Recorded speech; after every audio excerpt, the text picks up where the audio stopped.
15 тысяч за несуществующую мебель. Именно такую сумму дала Чаунинка интернет-мошенникам. На сайте бесплатных объявлений женщина решила приобрести покупку. Позвонив продавцу, покупательница внесла залог за мебель 15 тысяч рублей.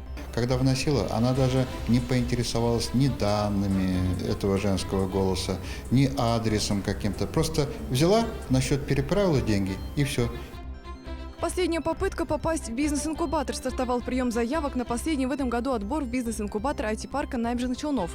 Он пройдет 21 и 22 ноября. Тем, кто подаст заявки, IT-парк откроет бесплатный доступ к 4 платным сервисам для стартапов: маркетинговые исследования, мобильный банк, сервис создания лендингов и обучение английскому языку.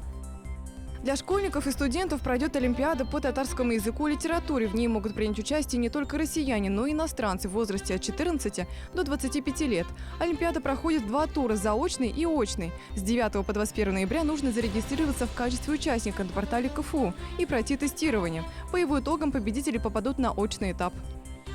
Ночь искусств надвигается на историко-краеведческий музей. Необычная выставка будет проходить 3 ноября до 10 вечера. Акция «Ночь искусств» существует уже несколько лет.